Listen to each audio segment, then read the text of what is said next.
This tiny island has virtually no natural resources. It has no oil, it has no gold.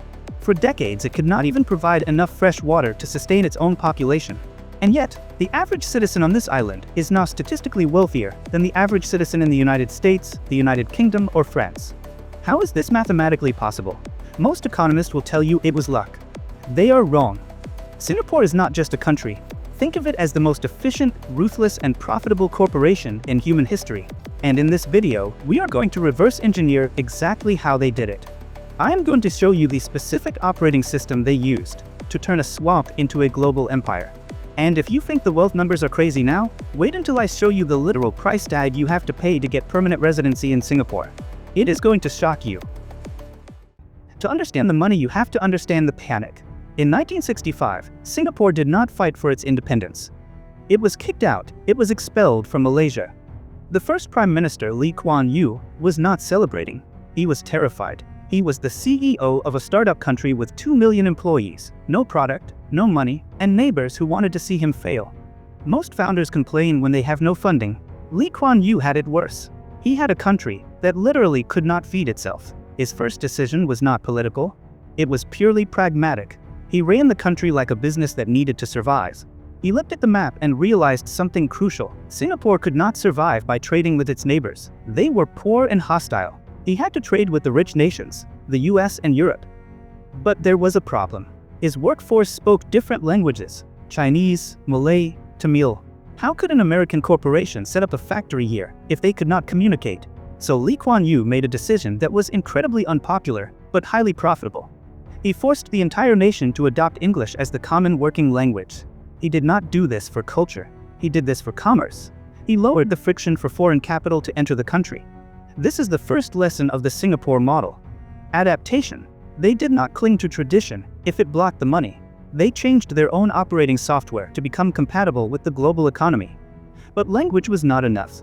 In the 1960s, Southeast Asia was famous for corruption. If a foreign investor wanted to build a factory, they had to pay bribes. It was a tax on business. Lee Kuan Yew knew that if Singapore was going to compete, it had to be the safest place for capital. He established a policy of zero tolerance for corruption. And when I say zero, I mean zero. He investigated his own ministers. He went after high-ranking officials. He sent a signal to the world that in Singapore, the law is absolute. This created a trust premium. Western companies were willing to invest billions in Singapore because they knew their factories would not be seized and their managers would not be extorted. This was their competitive advantage. They turned integrity into a product, and the world bought it. This brings me to the reason I am personally obsessed with this country. It isn't just the GDP numbers. It is the environment that this system created. I look around the world today, and I see chaos. I see developed nations tearing themselves apart over race, religion, and politics. I see crime rates rising. I see safety becoming a luxury. I love the Singaporean culture of religious harmony. I love that the laws are transparent. I love that it is safe for law-abiding citizens and women to walk the streets at night. This is why my long-term goal is to settle there. I want to build my businesses in a place where the system works for you, not against you. But as we will see later in this video, the price of admission to this paradise has become incredibly high. You cannot just walk in anymore. You have to buy your way in, and the price tag is rising every single year. So they had a language, and they had laws, but they had no capital. Most developing countries solve this by borrowing money from the World Bank or the IMF. Lee Kuan Yew refused to become a debtor nation. He did not want to owe favors to foreign powers, so he decided to fund the country's growth using the only asset he had, his own people's income. They installed a system called the Central Provident Fund, or CPF. This is not a tax. It is a forced savings plan. And the numbers are aggressive. The rates have fluctuated over history, but today, the standard requirement is that the employee puts 20% of their salary into this fund, and the employer contributes another 17% on top of that. Think about that math. That means almost 40 cents of every dollar generated by labor was instantly locked away by the government. You could not touch it. You could not spend it on a new TV or a vacation. The government restricted the use of this money strictly for three things: housing, medical expenses, and retirement. This accomplished two strategic goals instantly. First, it turned a nation of squatters into homeowners. Today, Singapore has one of the highest home ownership rates in the world, over 90%, because citizens could use their CPF savings to buy government-built flats. But the second goal was even smarter. It gave the government a massive pool of capital that was not borrowed from foreign banks. It was borrowed from its own citizens. This is where the story shifts from saving to investing. The Singapore government did not just let this money sit in a vault gathering dust. They created sovereign wealth funds, Temasek and GIC. They took the nation's reserves and invested them aggressively around the world. They bought stakes in major banks, tech startups, and prime real estate in London and New York.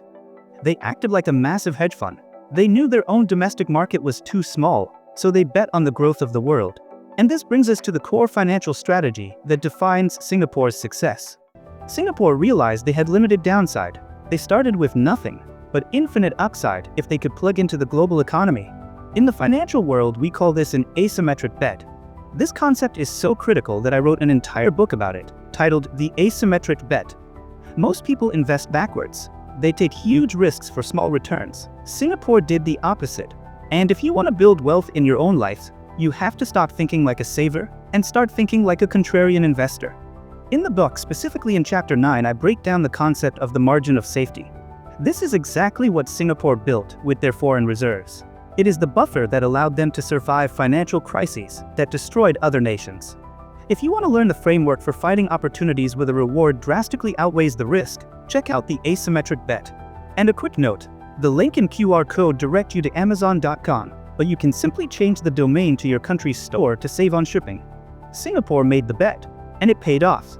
But wealth always comes at a price. And for the citizens of Singapore, the price was not just money. It was freedom. We have talked about the money. Now we have to talk about the rules. Western media often calls Singapore Disneyland with the death penalty. And they are not entirely wrong. The laws here are draconian by Western standards.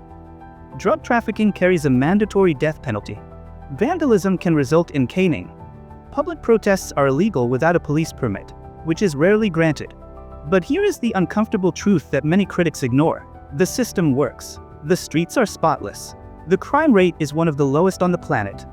The citizens made a conscious trade-off. They gave up the freedom to chew gum, the freedom to spray paint walls, and the freedom to protest, in exchange for the freedom to walk home safely at 3 a.m. As someone who values efficiency and order, I have to ask, is absolute freedom actually free if it costs you your safety? Singapore says no. They chose order. And that order attracted the one thing that hates chaos more than anything else: big money. Because the country is so safe and the laws are so predictable, it became the Switzerland of Asia. When rich people in unstable countries get stared, they don't hide their money under a mattress. They send it to Singapore. The assets under management in Singapore have exploded. We are talking about trillions of dollars parked on this tiny island. It is the safe haven for the world's elite. And this is where the story gets difficult for most people. Because the world's elite have arrived, the price of admission has skyrocketed. If you want to get Singapore permanent residency today, you don't just need a passport. You need a fortune. For a long time, Singapore was open to almost anyone with talent.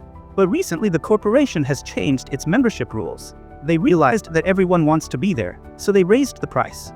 If you want permanent residency through the Global Investor Program, GIP, the requirements have become brutal. In recent years, the government drastically raised both the eligibility standards and the investment requirements. You need to be a reputable entrepreneur, and you generally need to invest tens of millions of dollars into a business or into an approved fund just to get permanent residency. Despite these barriers, the wealthy are flooding in, specifically through family offices. To open one, you must manage a minimum of 200 million Singapore dollars in net investable assets. In 2019, there were only 200 of them. Today, there are over 2,000. Billionaires like Ray Dalio and James Dyson have set up offices here. The message is clear.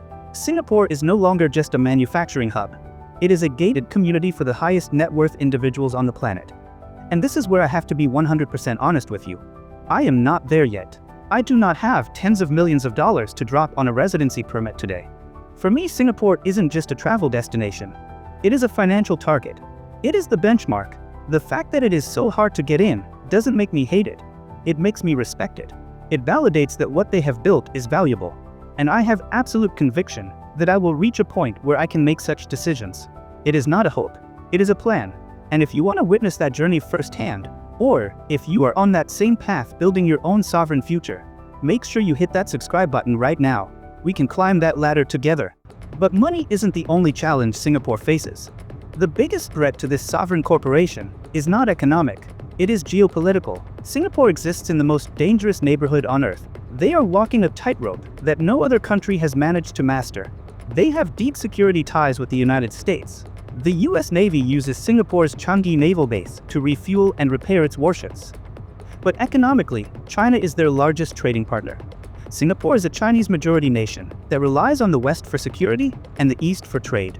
If a war ever breaks out between the US and China, Singapore is the rope in the tug of war. Their strategy is aggressive neutrality. They refuse to choose sides. They explicitly frame themselves as the honest broker, the Switzerland of the East, where countries can meet and do business. This is a lesson in leverage. They turn their vulnerability, being small and surrounded, into an asset. Both superpowers need Singapore to remain neutral, so both superpowers protect it. But there is a downside to inviting all the world's billionaires to live on a tiny island. Everything gets expensive. If you think inflation is bad in your country, look at Singapore. This is a standard Toyota Camry. In the US, this costs maybe $30,000. In Singapore, because of a system called the Certificate of Entitlement, COE, owning this car can cost you over $150,000. Rent prices have surged. The cost of living has skyrocketed. The sovereign corporation has been great for the shareholders, the government and the wealthy, but the employees, the average citizens, are feeling the squeeze. This is the central tension of the Singapore model. To keep the economy growing, they need foreign talent and foreign capital. But that same influx raises prices and competition for the locals. It is a brutal meritocracy. If you cannot compete globally, you get left behind. For decades, critics said Singapore would fail once Lee Kuan Yew died. He died in 2015. The country got richer. Now the leadership has passed to the fourth Prime Minister, Lawrence Wong. This proves the most important point of all. Singapore is not a cult of personality. It is a system. It is a machine designed to run regardless of who is in the driver's seat, as long as they follow the operating manual. They are already planning for 2050. They are building massive seawalls to fight climate change. They are investing billions into AI and food security, because they know they cannot rely on imports forever. So what is the takeaway here? We are not countries, and we don't have sovereign wealth funds. But as an aspiring sovereign myself, I believe there is a Singapore protocol that high agency entrepreneurs can observe and apply. First is the power of global benchmarking. Lee Kuan Yew didn't waste time comparing Singapore to its struggling neighbors. He benchmarked against the best in the world, America and Japan. In my opinion, the biggest trap for any business owner is competing with local peers instead of the global top 1%. Second, I see a massive opportunity in monetizing trust. In an online economy full of scams, clickbait, and broken promises, I believe the businesses that simply execute with boring consistency capture a massive trust premium.